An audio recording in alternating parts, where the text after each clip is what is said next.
Hello, my beautiful people, and welcome back to my channel. We are here for episode 5 of PValley White Knights. Let's just jump right on in there. So, Crooked Letter already has lashes, and now Sniffer Sweeper tells her, girl, you about to be pushing these wigs, lace front wigs. And the wigs that he showed her, they are basic, given very much 99-cent hair store, just terrible. And he picks out this blonde wig and just plops it on top of her head. And she's like, I don't think that goes with my skin color. And while Keyshawn is a like darker brown young lady, she is not as dark as they are trying to portray her as. Like she is dark skinned, but she's not like as dark. But I was like, okay, let's keep it moving. I'm out here. Oh, child, wait, let me fix it. My bad. And so, but she keeps it on. Let him keep it on her. And then he tells her that they are extending the tour for another 2 weeks. And she almost loses her mind. She's like, another 2 weeks. I didn't agree to that. I can't stay gone that long. And he's like, don't worry about it. I already cleared it with your overseer. And it's like that's not it. And I know like that's part of it because he is an abusive, controlling asshole. But she also has two babies at home. Like, I can't be going. I don't trust him. I need to get back to my babies. Um, but he's like, don't worry about it. It's all under control. So she is they're in Atlanta now for part of the tour. And it's the Legends Ball where they are paying, what is it? Homage to Miami Tip, Jessica Dime, and somebody I can't remember the names. Um, and then we see Jocelyn come down from the sky, and I'm just like, what the fuck is this? And they gave her lines for some reason. But she did do a good job. I'll give her that. She spoke as clear as she could, and that's the best we can hope for. But she introduces Crooked Letter, and she's like, she doing some shit I ain't never seen before or even thought to do. And when Crooked Letter performs, it was great. The performance was great. I say, yeah, she's well on her way. Um, and while she's performing Little Murder, he's like, man, they know they could have let me perform Mississippi. And once again, him and Teak are arguing. He's like, man, don't nobody want to hear that shit here. We in Atlanta. He's like, yeah, but the Mississippi song samples, like it's an Atlanta sample, and they just going back and forth. And they like, man, y'all still arguing? And at the same time, they say, man, ain't nobody arguing. It's like, yes, y'all are. Ever since that nigga found that postcard, he been in his feelings, which you don't owe him nothing. I just want to get that very clear. It's like, yeah, y'all have moments. It's like we was in jail, you know. What did he say? Like when Lil Murder was sending him stuff, that was the only thing getting him through, and they had that moment in the hotel. But it's like, y'all don't go together. Like he don't owe you nothing. So if I was Lil Murder, I'm like, let's just get this out in the open. Like, we not together. That happened, yes, but nigga, I don't owe you no explanation. I don't owe you nothing. So, like, what are we talking about?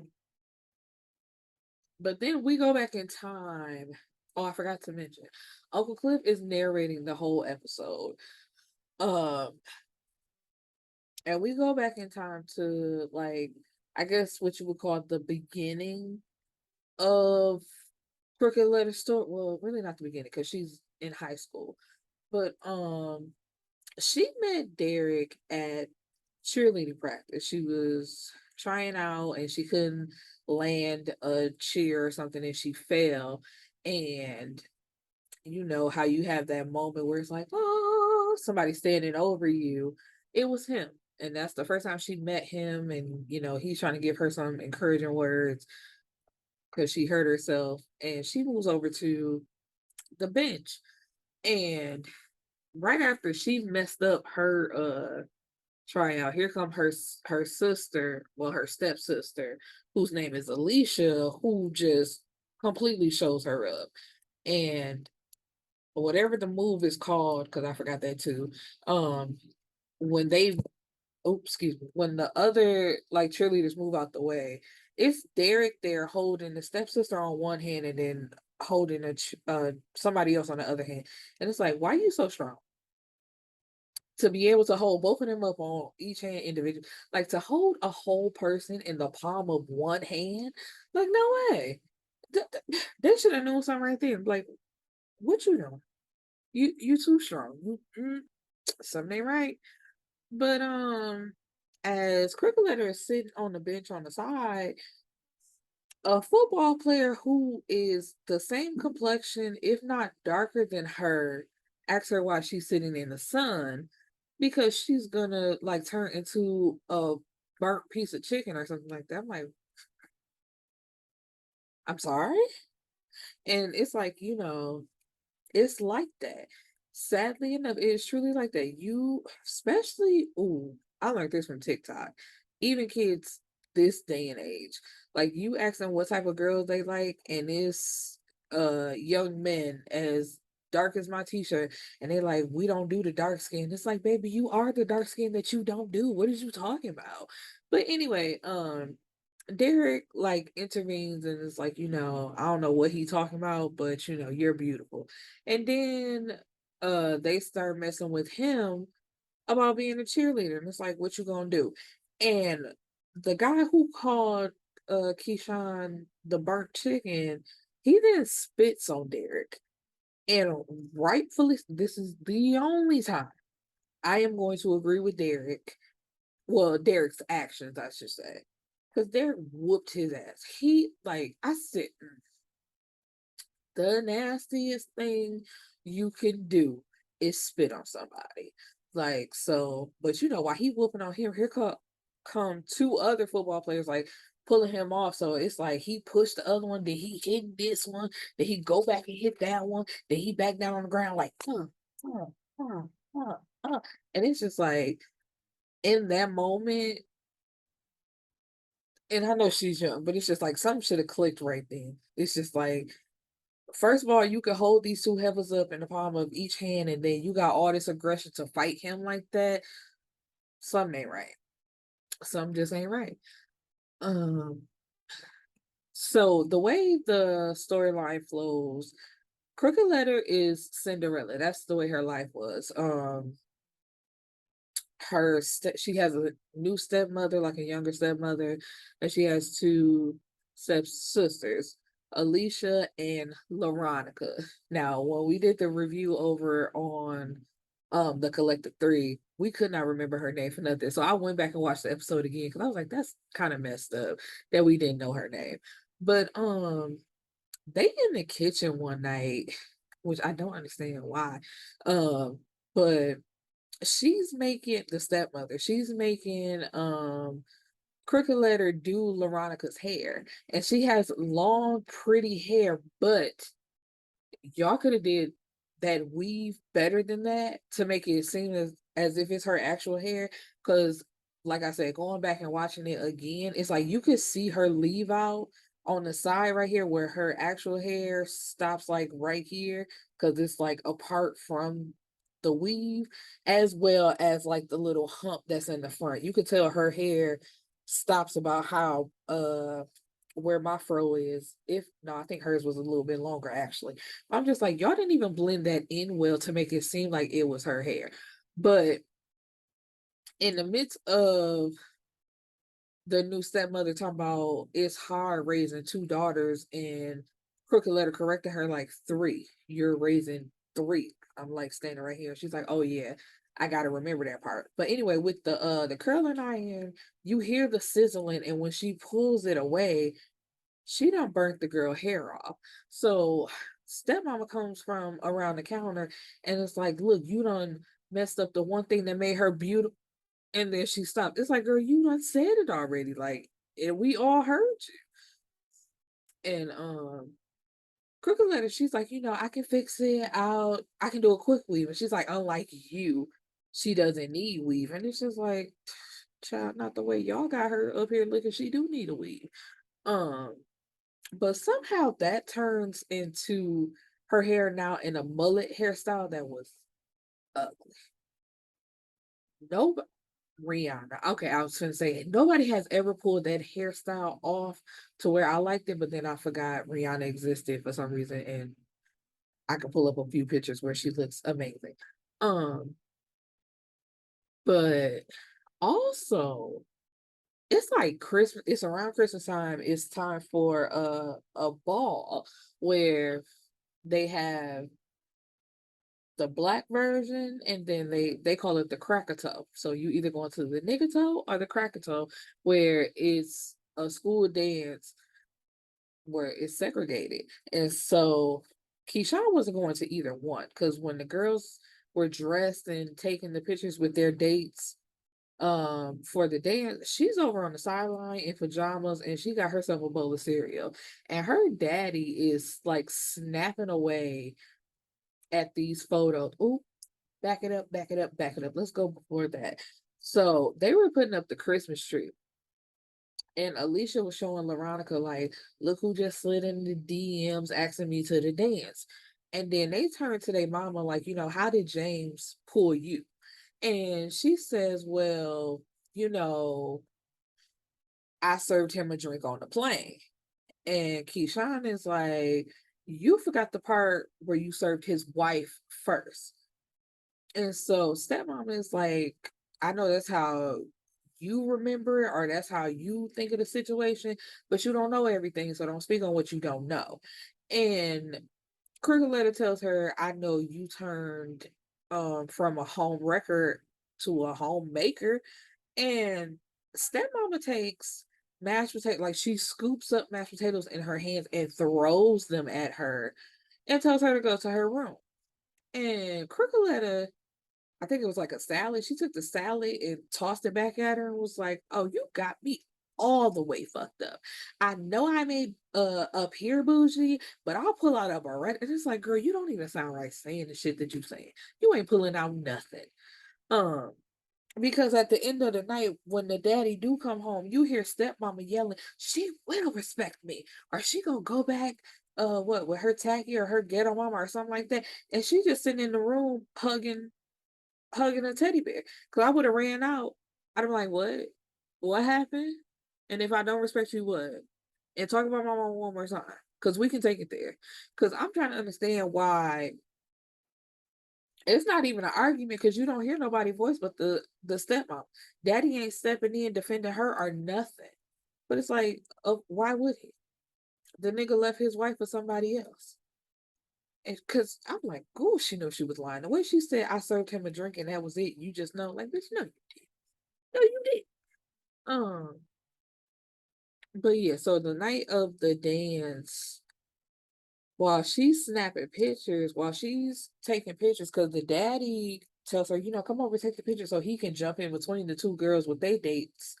You see him, he grabs Alicia's like her side and squeezes it and then kisses her on the cheek. And while Uncle Clifford is narrating, she says, um, I think pretty privilege brings pretty problems or something like that. And Alicia would know all about that. And at the same time, the dad is kissing her cheek, and you see the way she's looking, like she's just so uncomfortable. So you can tell that he's assaulting her or he's too touchy feely with her and hasn't done it yet.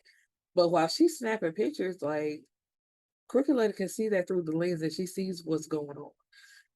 But Derek shows up with a dress, some heels to take her to the cracker toe. And she's upstairs doing crunches. She got to put on two pair of Spanx for the dress to fit perfectly. And I forgot, they had went to the diner one day and she had told him like what size she wear, all that type of stuff. And so he showed up with everything in tow. And she was just grinning and smiling, and she thought it was the best thing ever. But at the end of the night, they go to the dance, we'll do whatever.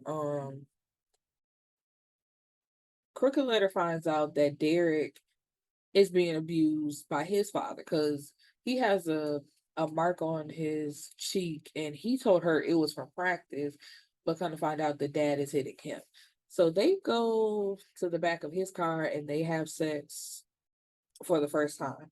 So when she's sneaking into the house, stepmother is on the couch crying. She just lit a cigarette, and Cricket let her apologize, like, I'm sorry I'm late. She's like, shit, you actually beat my two daughters home tonight. So you the good daughter tonight. And don't worry, I won't tell your father about you being late. So she's like, thank you. And she says, everything fits you custom. And Cricket looks down and was like, yeah. And she says, but you didn't get the pick. And she tells her, be careful of becoming a man's Barbie doll. He'll always find another one to buy. And you can tell, like, she's up there crying because she knows that James is out there cheating or, possibly looking for somebody else. Or it's just like, could it be she knows what he's doing to her daughter, but she's willing to sacrifice Alicia so she can keep the lifestyle that she has just become accustomed to? Because I'm like, wow, she was calling Crooked Letters mama's mama ghetto. I feel like she's the ghetto one. It's like you just accumulated yourself to this life. You haven't always known this life and known this money. Um,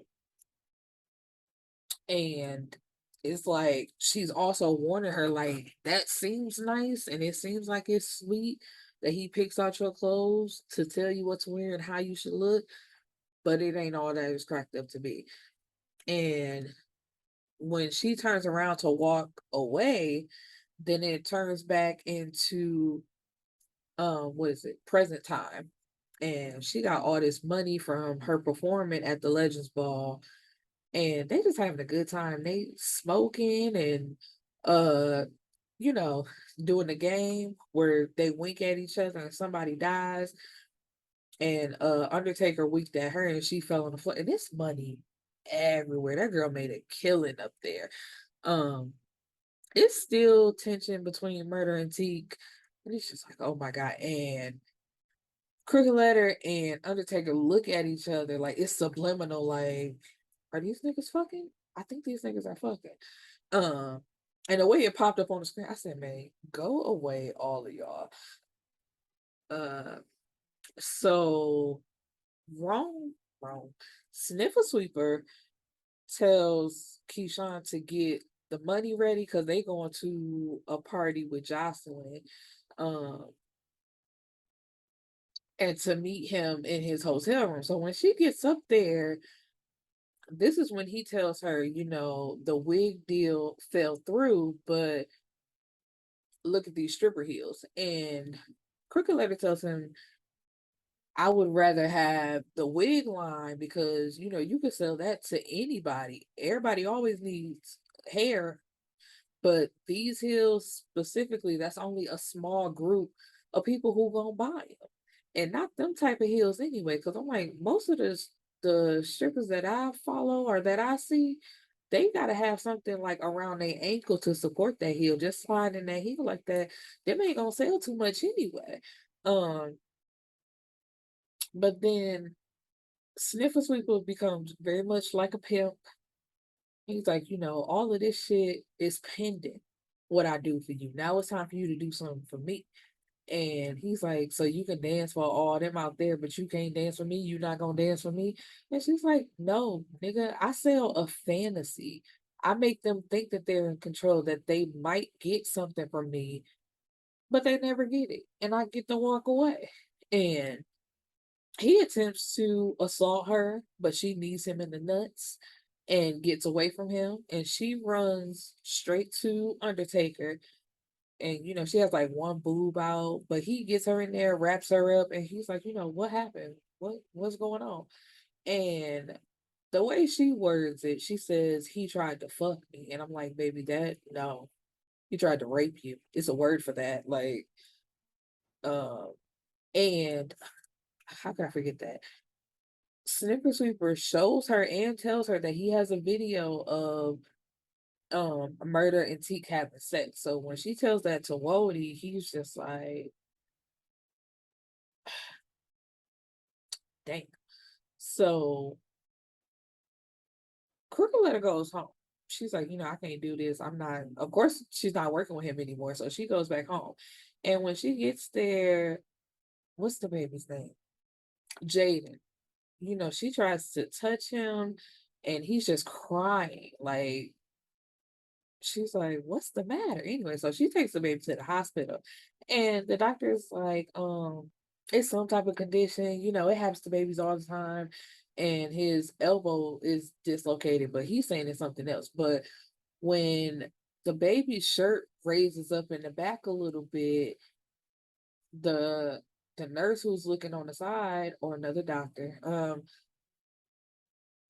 she sees that and she calls to the doctor's, well, I'm gonna say she's the nurse, calls to the doctor's attention and raising up the shirt, and it is a huge bruise on the back. And she's like, Crooked is looking at it, then she looks at them, and I'm like, when they walked in the house, I said, hold on, how'd she get to come home with that baby? Seeing that he has a dislocated elbow and there's a bruise on his back, there's no way. There's no way. Um, but she brings the baby home. He has his arm in a sling, and Derek is getting ready to go to this interview. Uh, excuse me, but she takes the baby to the room, closes the door, and she's like, "He's 3." And he's like, okay, like, what does that mean? And she's like, you can hit me, but why are you hitting the kids? And he's like, man, why are you doing this when I got to get ready for it? And she's like, you're not going to get it. Your family is too powerful. They the reason why he can't get a job now because they keep blocking every interview he goes on. So it's like, you're not going to get nothing. So I got to keep raising my 3 kids. Jalen, whatever the baby name is, and you. And when she says that, he punches her dead in the mouth. And he's attacking her. And then this fool grabs an iron and holds it close to her face. And she says, anywhere but my face. And I said, that is so heartbreaking that you are so used to this that you have to warn him, like, not the moneymaker. But I remember in the first season, I'm like, she came to the club a few times with a bruised face, and she had ran out of makeup. So it's like, fuck, I can't go out there like this with my face like this. And the girls had helped her out before with covering up her bruises. Um, but I forgot we like went to another flashback where she was 8 months pregnant. So that first time that they did it was all that it took. Okay, let me hurry up so I can get this done. Um, so I believe his mom had bought some bibs, and Kruger hates them. She's like, they ain't the right color. He like, you need to be grateful that we got something. And she's like, well, they can at least get the color that I asked for. And this pisses him off. And he's like, my mama told me that you was a gold digger or something like that. Like he never should have slept with her or got with her because his family cut him off. And he called her a gold digger, but I'm like, how? I'm pretty sure, y'all white and in the South, so y'all got more money, but her daddy has money. They have a nice house. Like, there's ain't nothing wrong. Like, they not, what am I trying to say? They not poor. So I'm like, you calling her a gold digger don't even make sense because they got money or her daddy had money. And she's like, my daddy was the one who put down a down payment on this duplex. Your parents ain't gave us nothing. And she's like, it's me, 8 months pregnant, working at the Walgreens and putting gas in your Prius. So it's like, what are you talking about? You're not the prize here, honey. I am. And he choked, like he puts his hand around her throat and starts choking her while she's 8 months pregnant. And like right then and there, like as soon as he got cut off, that's where their problem started. Cause it's like now it's her fault. But it's like it took both of y'all to have sex in the back of that car. It took you showing up to her house with the dress, the shawl and the shoes, you know, that was your part. You know. I'm like, what? You offered her a ride home in the rain. That was your doing. Like, it wasn't just her coming up to you trying to slink her way into your life. Like, really, like when they was eating at the diner, she was like, you know what, you could take me home, actually. And she was pulling away then. So it's just like, what are you even talking about here? You're not the prize. I am. But after that, she runs in the rain to her dad's house, like, but stepmama opens the door and she's like, I can't have that around my daughter as if they don't already know that she's pregnant. And it's like, what does that even mean? Like, your children are not innocent. You should have seen them at the dance, breaking it down. Your kids know about sex and know what can happen. Um, and so Crooked Letter asks, what my daddy say. And it's like, why would you believe anything she tells you that your daddy say? But she tells her, he feels the same way. So it's like, girl, and she just believed it. And the stepmama closed the door in her face while Alicia's standing on the steps, just looking. I'm like, girl, what you standing there for if you're not gonna help me? Um, and Uncle Clifford says, how I wish I could save you, baby girl, because you're so deserving of a white knight. But white knights only exist in fairy tales. So next thing you know, we have Undertaker coming into the Lion's Den, aka Sniffer Sweeper's hotel room, because it's just an all-out orgy. People doing drugs, drinking. It's like, what is this nigga, the devil? Like, what is he doing? But they go into a separate room because Undertaker tells him, I need to talk to you, but I brought you something. So he holds up a vial. And Sniffer Sweeper is like, is this premium? Because, I only fuck with the premium. And he's like, yeah, I got you. And he lays it out, lines it up. And then, like, while he getting ready, because, Undertaker sitting back, like, yeah, go ahead, take a sniff. But he's like, no, why don't you go first? And so Undertaker's like, yeah, cool. But he sniffs one of the lines that was in the back.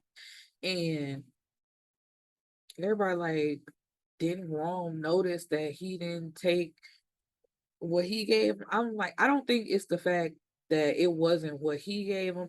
It's the fact that Undertaker sniffed a line of coke at all. Cause he don't do drugs. I ain't seen nobody else do coke with that man but him by himself, where he steady like putting shit up his nose while they just be standing outside. So I'm like, I think it was just like, oh, so you took a line of coke? Cool. So then I know this good. Um and what was it? It was like that second line that he sniffed up. Sniffer Sweeper is like, I can't breathe. And Undertaker starts talking to him like, not too many people have people to talk to them while they're going to the other side. And he was like, you ever seen somebody die before? And Sniffer Sweeper is like, I saw my mama die. And he's like, Undertaker's like, yeah, we made her look real, like the funeral home. We made her look real good. How you want to be buried? And Ron was looking like, what? Like this nigga still coughing, can't breathe. He's like, man, what you talking about? He's like, where this little video at that you got? And Sniffer Sweeper tells him, man, I don't know what you talking about. He's like, Keyshawn told me everything, and I do mean everything. But my only thing is, it's like, did he actually get the video? Like, did he take his phone on the way out? Because as he's walking out, other people are walking in, so they like call the cops. This nigga OD, and it's just like he walked away with confidence that Rome was dead. It's just like you don't even know for sure. Like the police could get there in time, like, but he walked away like I know that nigga dead. But it's like, what about the video? Do you like did he send it to somebody else? Say, hey, if anything happens to me, release this at this such and such time. Like, what's gonna happen? But what the little preview for the next episode just shows that Fall is gonna meet up with fake Obama while he's, I guess, on his campaign for mayor, and then Lil Murder and Undertaker are FaceTiming, and he's like, "It's funny how you know that he overdosed." And Undertaker is like, "I get shit done. I take care of things. It's nothing to worry about." So I can't wait till Sunday to see what happens then. And I hope to see you guys back for another video, another review. Peace.